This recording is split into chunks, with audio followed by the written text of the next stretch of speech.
মুসলিম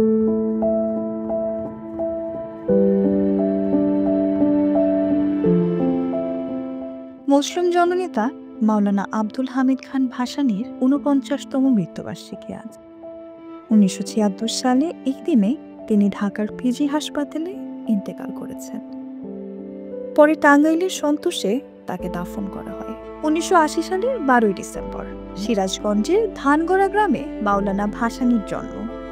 তবে তিনি তার জীবনের বেশিরভাগ সময় কাটিয়েছেন টাঙ্গাইলের সন্তোষে।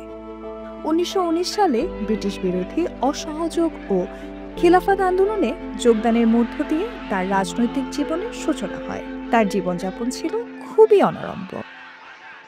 জীবনের বেশিরভাগ সময় কাটিয়েছেন ঢাকা থেকে প্রায় ১০০ কিলোমিটার দূরে টাঙ্গাইলের সন্তোষে এক অতি সাদামাটা ঘরে। ১৯৩০ সালে আসামের ডুবরি জেলার ভাসানচরে তিনি এক বিশাল কৃষক সম্মেলনের আয়োজন করেছিলেন, যার পর লোকমুখে তিনি ভাসানচরের মাওলানা বা ভাসানী মাওলানা হিসেবে পরিচিত হয়ে ওঠেন। পরবর্তীকালে ভাসানী শব্দটি তার নামের অবিচ্ছেদ্য অংশ হিসেবে যুক্ত হয়ে যায়।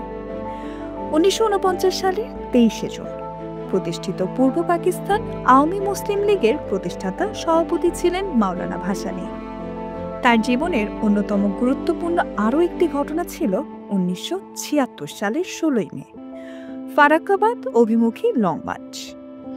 সমাজের অন্যায় ও অবিচার বিরুদ্ধে লড়াই ছিল তার জীবনের মূল লক্ষ্য। দীর্ঘ সংগ্রামী জীবনের অন্তিম দিনগুলোতেও তিনি সাধারণ মানুষের অর্থনৈতিক এবং সামাজিক মুক্তির আন্দোলনের সাথে ছিলেন।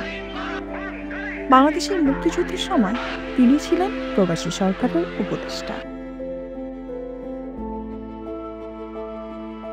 Nusrat Jahan, FVN news desk.